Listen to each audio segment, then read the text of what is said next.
आदाब, आप देख रहे हैं खास बात उत्तर प्रदेश बिहार। पहले नजर यूपी की खबरों पर। पहले हेडलाइंस।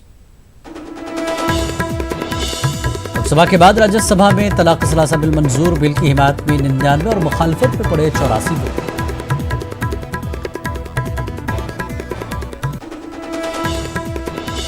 हादसे के शिकार हुई इस्मत रेजी मुतासरा की हालत मुस्तहकम। केजीएमयू ने जारी किया मेडिकल बुलेटिन। डीएम ने कहा जरूरत पड़ी तो मुतासरा को दूसरे अस्पताल में मुंतकिल किया जाएगा।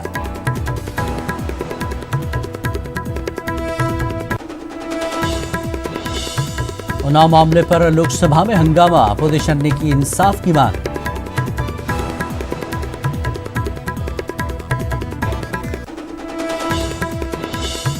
अखिलेश यादव ने इस्मत रेजी की मुतासरा और उसके अहल खाना से की मुलाकात। कहा उन्नाव हादसे से दहशत में यूपी की बहन बेटियां। यूपी के डिप्टी सीएम भी गए ट्रॉमा सेंटर।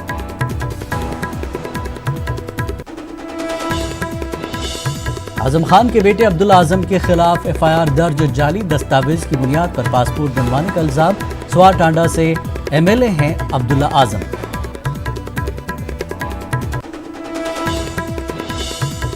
आरएसएस का आर्मी स्कूल खोलने का फैसला। बुलंदशहर के शिकारपुर में जेर तामीर है आर्मी स्कूल। दी जाएगी फौजी तरबियत।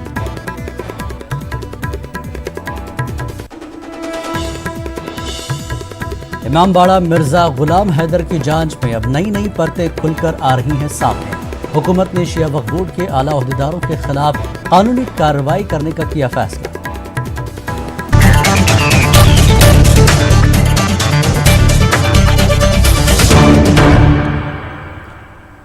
तीन तलाक बिल राज्यसभा में भी मंजूर कर लिया गया। बिल की हिमायत में 99 जबकि मुखालफत में 84 वोट डाले गए। जेडीयू, टीआरएस और बीएसपी ने वोटिंग में हिस्सा नहीं लिया।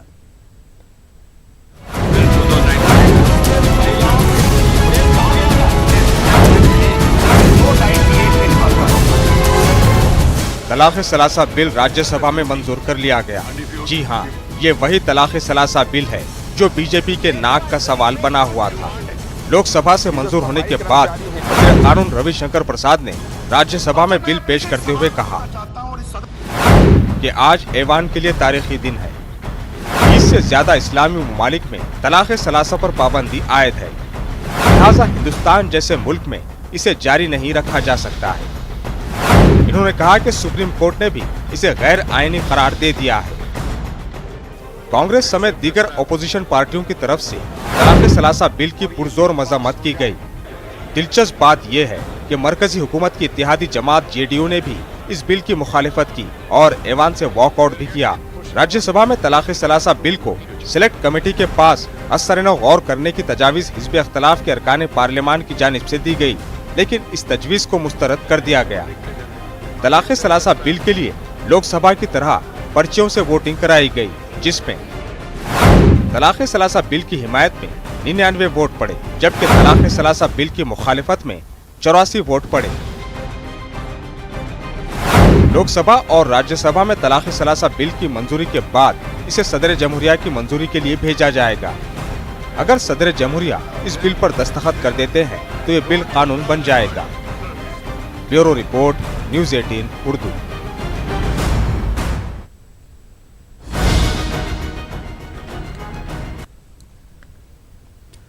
उन्नाव इस्मत रेजी मुतासरा का हादसा होने के बाद एक मरतबा फिर सियासत तेज हो गई है। सभी अपोजिशन पार्टियों ने हुकूमत के खिलाफ महाज खोल दिया है, लेकिन सरकार का दावा है कि मामले में मुलविस कसूरवारों को कड़ी से कड़ी सजा दी जाएगी, किसी को नहीं बख्शा जाएगा।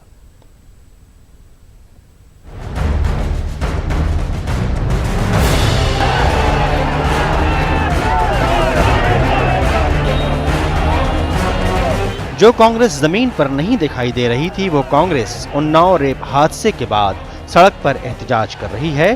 कांग्रेस सरकार से पूछ रही है कि बताइए रियासत में क्या हो रहा है, सरकार किसको तहफ़्फ़ुज़ फराहम कर रही है, क्या मुतासरा को इंसाफ दिलाने का इरादा नहीं है? और अगर ऐसा है तो समझ लीजिए कांग्रेस मुतासरा के साथ खड़ी है। न्याय की मांग के लिए, सरकार को जगाने और चेताने के लिए मैदान में उतरी है। और ये सर हम लोग चैन से नहीं बैठने वाले, सड़क से लेकर संसद तक लड़ेंगे। इस सरकार को चिताएंगे, जगाएंगे और हटाएंगे, क्योंकि ये सरकार क्रिमिनल फ्रेंडली गवर्नमेंट बन चुकी है। कांग्रेस सड़क पर एहतजाज कर रही थी और सरकार से जवाब मांग रही थी, तो अखिलेश यादव लखनऊ के ट्रॉमा सेंटर पहुंचकर मुतासिरा से मुलाकात कर रहे थे। और जब अस्पताल से बाहर आए तो सरकार से पूछ ही लिया, यही बता दीजिए कि पहले दिन से सरकार किसको तहफ़्फ़ुज़ फराहम कर रही है। ये बड़ी साजिश है कि ट्रक के ऊपर और उसके नंबर पर जिस तरीके से छिपाया गया था, ये साजिश है। और ये भी साजिश है कि आखिरकार ट्रक इतनी रफ्तार से आया और टक्कर मार गया उसी गाड़ी को, और सुरक्षा का न होना, सुरक्षा कर्मचारी का न होना, और इस परिवार के साथ, इस बेटी के साथ आज नहीं अन्याय हो रहा, पहले दिन से अन्याय हो रहा है। बताओ, वो FIR लिखाना चाहती थी तो उसे क्या करना पड़ा था। वैसे मुतासिरा के अहल खाना ने सुप्रीम कोर्ट के चीफ जस्टिस रंजन गोगोई को 12 जुलाई को खत लिखा था और उस खत में गवाहों को धमकी देने का जिक्र भी किया था, लेकिन खत पर आगे कोई कार्रवाई हो पाती उससे पहले ही मुतासिरा हादसे का शिकार हो गई और अब वो इंसाफ के लिए नहीं, खुद की जिंदगी के लिए लड़ रही है। उत्तर प्रदेश में जिस तरह से कानून राज की धज्जियां उड़ाई जा रही हैं, जिस तरह से इस हत्या हुई है, इसमें तो इसको सर्वोच्च न्यायालय को खुद अपने कॉग्निजेंस लेकर के और इसमें कॉग्निजेंस लेने के बाद अपनी देखरेख में पूरा इन्वेस्टिगेशन। अपोजिशन इस मामले पर हुक्मरान जमात पर सीधे चोट कर रहा है, तो हुक्मरान जमात का कहना है कि हर पहलू से मामले की जांच की जा रही है और किसी को बख्शा नहीं जाएगा। विपक्ष, चाहे सपा हो, चाहे बसपा हो, चाहे कांग्रेस, दुखी परिवार के साथ खड़े न रह करके केवल राजनीतिक रोटी सेकने का काम कर रहा है, हमारी सरकार को बदनाम करने का काम कर रहा है। यह हादसा है या साजिश, इस पर तो सवाल खड़े होते रहेंगे, मगर इस मामले पर सियासत को नई जिंदगी भी मिलती रहेगी। Bureau report, news 18। पार्लियामेंट में उन्नाव इस्मत रेजी मामले पर अपोजिशन ने जोरदार हंगामा किया। अपोजिशन ने मामले पर वजीर दाखिला से बयान का मुतालबा किया। आपको बता दें कि इस्मत रेजी मुतासरा रायबरेली में इतवार को सड़क हादसे में शदीद जख्मी हो गई थी। वो गुज़श्ता 40 घंटे से बेहोश है। हादसे में मुतासरा की चची और एक और रिश्तेदार की मौत हो गई। कार हादसे के लिए मुलजिम रुकन असेंबली सेंगर को जिम्मेदार बताया जा रहा है। उत्तर प्रदेश की उन्नाव में जो घटना घटी है वो सभ्य समाज की कलंक है। ये सभ्य समाज की कलंक है, जहां एक नाबालिग लड़की के ऊपर सामूहिक बलात्कार किया गए थे। उसके बाद सीबीआई की जांच हो रही है और जांच होते हुए भी ये पीड़ितों को बचाने का और बचने का कोई अधिकार नहीं दिया जाता है। सर, जिस उत्तर प्रदेश को ये सरकार कहते हैं कि उत्तम प्रदेश बना रहे हैं, और उत्तम प्रदेश आज अधम प्रदेश की दिशा में आगे बढ़ रहे हैं, जहां सर एक नाबालिग सामूहिक बलात्कार, उनकी पिता की मौत और नाबालिग अपने न्याय की गुहार करते हुए चीफ मिनिस्टर की मकान के सामने आत्मदाह करने की चेष्टा करते हैं। उसके बाद उनकी चाची को मौत होती है, उनकी मसौरे को मौत होती है। और सर एक ट्रक ने ये चश्मोदीद गवाह थे, वो चश्मोदीद गवाह को नामो निशान मिटाने के लिए उनका ऊपर सर उबड़ी और सर दोनों की मौके पे मौत हो गई। और साथ ही साथ वो पीड़िता गंभीर हालत में हॉस्पिटल में भर्ती हुई है। उनका वकील वो भी भर्ती हुए है। सर इसी हालत में ये लोगों की अगर ये महसूस ना हो कि ये शर्मसार घटना है, तो हम सबको इसके लिए शर्मिंदा होना पड़ेगा। सर हमारा मांग है सर ये सीबीआई की जांच हो रही है और इसके लिए गृह मंत्री जी सदन में आए और गृह मंत्री आने के बाद ये बयान पेश करे, क्योंकि हिंदुस्तान के आम लोगों की ये पता चले कि हम कौन सा समाज में वास करते हैं, जहां हमारे पीड़ितों के ऊपर हमारे पीड़िता के ऊपर इस तरीके की दर्दनाक शर्मनाक घटना घट रही है। पार्लियामेंट के बाहर भी उन्नाव इस्मत दरी मामले पर अपोजिशन अरकान ने एहतजाज किया। कांग्रेस, टीएमसी, आम आदमी पार्टी और समाजवादी पार्टी के कारकुनों ने पार्लियामेंट अहाते में गांधी जी के मुजस्समे के सामने धरना दिया। एक आदमी जो इतने घिनौने अपराध में शामिल रहा है, सीबीआई की जांच उसके खिलाफ चल रही है, उसको भाजपा ने अभी तक अपनी पार्टी में रखा हुआ है, उसको निकाला नहीं अब तक, और बीजेपी के सांसद उससे जेल में मिलने जाते हैं। तो इसका क्या मैसेज है? अगर बीजेपी का सांसद जेल में उस अपराधी से मिलने जाएगा, इसका मतलब सत्ता उसके साथ खड़ी है। ऐसी चीजें होना नहीं चाहिए हमारे देश में। ये लड़की, उनके परिवार, अभी ये सब रोज जब होते हैं तो स्टेट गवर्नमेंट की बहुत बड़ी जिम्मेदारी है। तैयार करेगा। जी हां, आरएसएस के जरिए बुलंदशहर में एक फौजी स्कूल की तामीर जंगी पैमाने पर जारी है। इस स्कूल में दाखिला लेने वाले बच्चों को फौजी तरबियत भी दी जाएगी।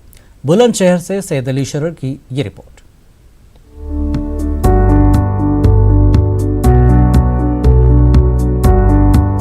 इन दिनों बुलंदशहर के शिकारपुर तहसील के खंडवाया गांव में एक फौजी स्कूल की तामीर जंगी पैमाने पर जारी है। ये स्कूल आरएसएस के जरिए तैयार किया जा रहा है और माना जा रहा है कि इस स्कूल में फौजी तरबियत भी दी जाएगी। इस स्कूल की तामीर के लिए इसी गांव के चौधरी राजपाल सिंह नामी एक किसान ने 32 बीघा जमीन एक ट्रस्ट के जरिए वक्फ कर दिया। ये स्कूल आरएसएस के चौथे सर संचालक रज्जू भैया के नाम पर तामीर किया जा रहा है। स्कूल के लिए अपनी जमीन दान करने वाले राजपाल सिंह का कहना है कि एक बेहतरीन काम हो रहा है। वहीं आरएसएस कारकुनों में भी स्कूल की तामीर को लेकर खुशी की लहर देखी जा रही है। मैंने जो ये जमीन दान में दी, अपनी खुशी से दी है। कितनी? 32 बीघा जमीन। भारत का पहले नंबर का स्कूल रज्जू भैया सैनिक स्कूल के नाम से बनाएंगे। मैंने उनको जो राजपाल सिंह ट्रस्ट बनाया, उन्होंने उसमें अपनी जमीन को दान कर दिया। ये एक खड़वाया में ही, खड़वाया गांव में चौधरी राजपाल सिंह है जिन्होंने ये अपनी 32 बीघे भूमि दान में दी है। और ये विद्या भारती से संबंधित भारत का पहला सैनिक विद्यालय का निर्माण हो रहा है। यहाँ पे लगभग 1200 से 1500 बच्चों की व्यवस्था रहेगी। ये 6 to 12 CBSE बोर्ड से एफिलिएशन होकर यहाँ पे पढ़ाई होगी और यहाँ पे बच्चे को आवासीय, निश्चित रूप से आवासीय ही व्यवस्था दी जाएगी। इस स्कूल के बनने से इलाके में बेहद खुशी की लहर है। आरएसएस के कार्यकर्ता इस स्कूल के मुख्य देखरेख अधिकारी रहेंगे। इस स्कूल के बनने से मुस्लिम समुदाय के लोगों में भी खुशी की लहर है, क्योंकि उनका ये कहना है कि बुलंदशहर का नाम दूर तक रोशन होगा इस स्कूल के माध्यम से। फिलहाल इस स्कूल की शुरुआत कर दी गई है। 2020 में ये स्कूल शुरू कर दिया जाएगा। कैमरामैन जिशान के साथ अली शरर, न्यूज़ 18, बुलंदशहर। शिया वक्फ बोर्ड की मंजूरी से 3 साल पहले मुनहदम किए गए इमामबाड़ा मिर्जा गुलाम हैदर की जांच में अब नई परतें खुलकर सामने आ रही हैं। हुकूमत ने इस मामले में शिया वक्फ बोर्ड के आला ओहदेदारों के खिलाफ कानूनी कार्रवाई करने का फैसला कर लिया है। सेंट्रल वक्फ काउंसिल और कौमी अक़लियती कमीशन की जांच के बाद अब इस मामले में शिया वक्फ बोर्ड के चेयरमैन वसीम रिजवी का नाम शामिल कर लिया गया है। रियासती हुकूमत ने भी इस मामले में सख्त रुख इख्तियार करते हुए मकामी इंतजामिया को कार्रवाई के लिए नोटिस जारी कर दिया है। पेश है हमारे नुमाइंदे मुश्ताक आमिर की तहक़ीक़ाती रिपोर्ट। 3 साल पहले शहर के कदीम और तारीखी इमामबाड़े मिर्जा गुलाम हैदर को शिया वक्फ बोर्ड की मंजूरी से मुनहदिम कर दिया गया था।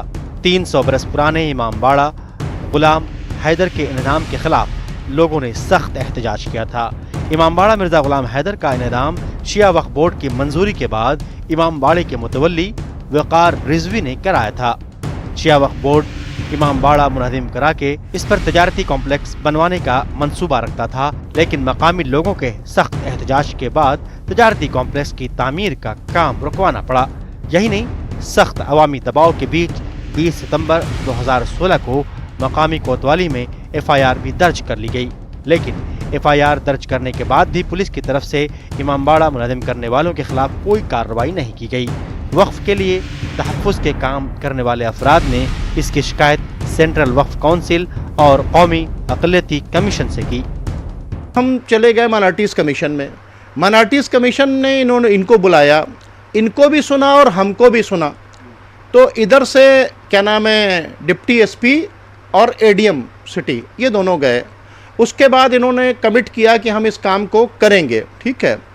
लेकिन जब नहीं किया तो दोबारा एक सख्त नोटिस जारी किया कि क्यों ना हम आपके ख़िलाफ़ कार्रवाई करें आपने। उसके बाद फिर वहाँ के ऊपर एडीएम नज़ुल साहब और एक एएसपी साहब जो हैं वो दोनों पहुँचे और उसके बाद यहाँ पर जांच शुरू हुई। उस जांच में वो नाम जो वसीम रिजवी का निकाल दिया गया था फिर से डाला गया, री इन्वेस्टिगेशन की गई और वो धाराएं बढ़ाई गईं। सेंट्रल वक्फ काउंसिल और कौमी अक़लियती कमीशन ने इमामबाड़ा गुलाम हैदर के इनाम पर सख्त नोटिस लिया, लेकिन मकामी इंतजामिया ने अभी तक सेंट्रल वक्फ काउंसिल और कौमी अक़लियती कमीशन की हिदायत पर अमल नहीं किया है। इसमें 120 भी प्रूफ है, इसमें प्लेस ऑफ वर्शिप को बुलडोज करने वाली धाराएं हैं। उन तमाम धाराओं में इलाहाबाद एडमिनिस्ट्रेशन ने चार्ज क्यों नहीं किया 150, और दूसरी उत्तर प्रदेश सरकार ने वसीम रिजवी के खिलाफ 153 की कार्रवाई की परमिशन को क्यों रोक रखा है, जबकि ये वसीम रिजवी जिनके ऊपर कानपुर से, जिनके ऊपर लखनऊ से, जिनके ऊपर सहारनपुर से, जिनके ऊपर आगरे से, पूरे उत्तर प्रदेश से औकाफ के लूट की बहुत सी FIR है कि कहीं पे इंक्रोचमेंट हो गए हैं तो कहीं पे इस तरह की सिचुएशन आई है कि इवन वक्त प्रॉपर्टी ख़त्म होने की पोजीशन में आ गई। लोगों ने कब्जे करके इस तरह से पोजीशन में ला दिया है कि औकाफ के जो मुंतज़मीन हैं उनकी लड़ने की हैसियत नहीं रही, इसलिए कि वक्फ बोर्ड ने उनको इस पोजीशन पे पहुंचा दिया कि अब वो बेचारे किसके सहारे जाएं। ट्रिब्यूनल्स हैं नहीं, ट्रिब्यूनल्स अगर हैं तो डिफंक्ट टाइप की ट्रिब्यूनल्स हैं। फिलहाल इलाहाबाद डेवलपमेंट अथॉरिटी के हुक्म पर इमामबाड़ा मिर्जा गुलाम हैदर पर तामीराती काम बंद करवा दिया गया है। अब चूंकि ये मामला रियासती हुकूमत के पास चला गया है, लिहाजा इस मामले में रियासती हुकूमत ही कोई ठोस कार्रवाई कर सकती है। इलाहाबाद से न्यूज़ 18 उर्दू के लिए मुश्ताक आमिर की रिपोर्ट। रुकन पार्लियामेंट आजम खान की मुसीबतों में मुस्तकिल इजाफा हो रहा है। अब उनके बेटे और स्वार टांडा से रुकन असम्बली अब्दुल्ला आजम के खिलाफ मुकदमा दर्ज हुआ है। इन पर जाली दस्तावेज की बुनियाद पर पासपोर्ट बनवाने का इल्जाम है। बीजेपी लीडर आकाश सक्सेना की शिकायत पर कोतवाली सिविल लाइंस में मुकदमा दर्ज हुआ है।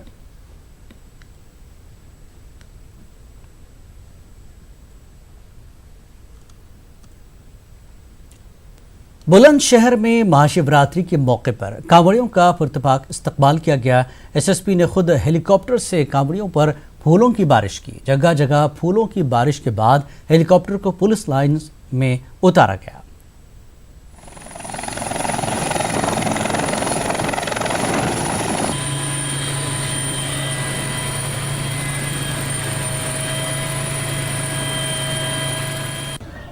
सरकार के द्वारा ये व्यवस्था की गई है कि जनपद के अधिकारी हेलीकॉप्टर के माध्यम से जो कांवड़ का रूट है, जो मंदिर है, जो घाट है, उनका सर्वेक्षण किया जाएगा।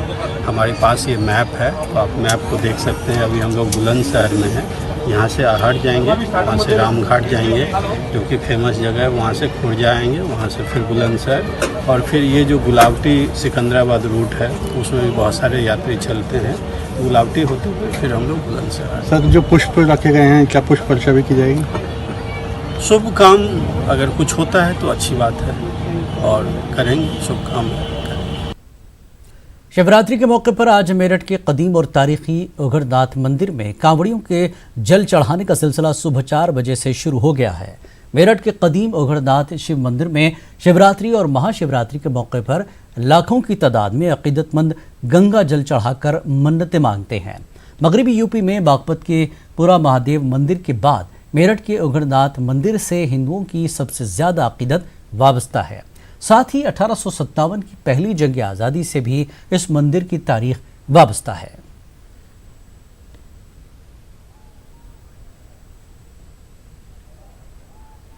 बागपत के पुरा महादेव के बाद पश्चिमी उत्तर प्रदेश के इस औगणनाथ मंदिर की तारीखी एतबार से और मजहबी एतबार से खास मान्यता है और शिवरात्रि के दिन और महाशिवरात्रि के दिन यहाँ पर लाखों कांवड़िए आकर जल चढ़ाते हैं और अपनी मन्नतें मांगते हैं। कुछ लोग यहाँ पर ऐसे ही अकीदतमंद हमारे साथ मौजूद हैं। आप इनको देख सकते हैं कि अकीदत और एहतराम के साथ यहाँ पर जल चढ़ाने का जो सिलसिला है वो रात से ही शुरू हो चुका है। कावड़ी भाइयों के अंदर एक देश, जहाँ अपनी मनोकामना पूर्ति की भावना है, वहाँ इनके अंदर एक भावना और भी है, देश की एकता अखंडता के लिए इन्होंने यहाँ पर भोले बाबा से प्रार्थना करी है, अरदास करी है। मैं फिर पुनः दोहराना चाहूँगा, जिस भी भावना को लेकर इतनी कठिन यात्रा को इन भोले बाबा ने पूरा किया है, भोले बाबा इनकी मनोकामना पूरी करे। सबसे बड़ी बात इसमें यह है, देश की अखंडता के लिए, एकजुटता के लिए कावड़ हर बार लाई जाती है और धर्म की आस्था के लिए लाई जाती है। जैसा कि मैं देखता हूँ रास्ते भर में कावड़ लाते हुए कि हिंदू मुस्लिम सभी धर्मों के लोग सब एक साथ होकर भोलों की सेवा करते हैं। उस ऐसी अखंडता एकता देखने के लिए हम हर जगह नहीं मिलती। भाईचारा बना रहे, मैं तो यही कहना चाहूँगा आपके माध्यम से, जिस प्रकार बना हुआ है इसी प्रकार बना रहे। सड़कों पर नमाज या हनुमान चालीसा पढ़ने पर पाबंदी लगाई जाए कि अलीगढ़ जिले इंतजामिया के फैसले का अखिल भारतीय हिंदू महासभा ने खैर मकदम किया है। साथ ही हिंदू महासभा के नायब कौमी सदर पंडित अशोक शर्मा ने सड़क पर हनुमान चालीसा पढ़ने के ऐलान पर हिंदू जागरण मंच जैसी हिंदू तंजीमों को सख्त तनकीद का निशाना बनाया है। वाज़ेह कि उत्तर प्रदेश के अलीगढ़ जिले में इंतजामिया ने सड़कों पर मजहबी तकरीबात पर मुकम्मल पाबंदी आयद कर दी है। कुछ हिंदू तंजीमों ने सड़कों पर नमाज पढ़ने के खिलाफ हनुमान चालीसा पढ़ने का ऐलान किया था। ये जो है मुस्लिम समाज जो नमाज पढ़ रहा है, ये आज कोई नई तो उन्होंने शुरू की नहीं है और ये बहुत दिनों से पढ़ते आ रहे हैं। यदि आपको इसमें आपत्ति थी तो आपको इसकी बहुत पहले से आवाज़ उठानी चाहिए थी। फिर एक बड़ी शर्म की बात है कि जो संगठन इन बातों को कर रहे हैं, आरती कर रहे हैं, कम से कम उन्हें जो है शोभा नहीं देता। भाई हुकूमत उनकी है, प्रधानमंत्री उनका है, मुख्यमंत्री उनका है, टॉप टू बॉटम देश में सरकार उनकी है, तो एक पास आदेश पारित करवा देंगे मुसलमान जो है सड़क पर नमाज ना पढ़ें। परंतु आप एक हनुमान जी की आरती सड़क पर पढ़ गए, पहला तो आप हिंदू धर्म का अपमान कर रहे हैं कि हमारे यहाँ कोई भी आरती या इस किस्म का धार्मिक अनुष्ठान अंदर होता है, सड़क पर नहीं होता। ये शाश्वत सनातन धर्म का नियम है। उसके बावजूद फिर आप जो है सड़क पर आरती करके एक ध्वंस जमा रहे हैं, तो किसे दिखाना चाह रहे हैं आप? इस समय कांग्रेस की तो हुकूमत है नहीं या सपा की हुकूमत नहीं है जिसे आप दिखाना चाह रहे हैं। आप सीधा आदेश पारित करवाइए कि नमाज बंद, तो नमाज बंद हो जाएगी। परंतु ये केवल राजनीतिक विषय है। हुजूमी तशद्दुद का ताज़ा मामला यूपी के चंदौली का है, जहां 4 शरपसंदों ने एक नौजवान को जय श्री राम नहीं कहने पर आग के हवाले कर दिया।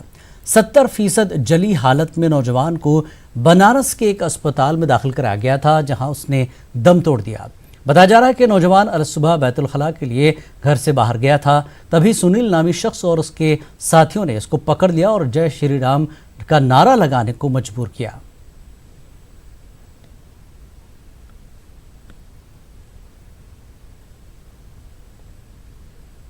अब रुख करेंगे बिहार की खबरों का नजर हेडलाइंस पर।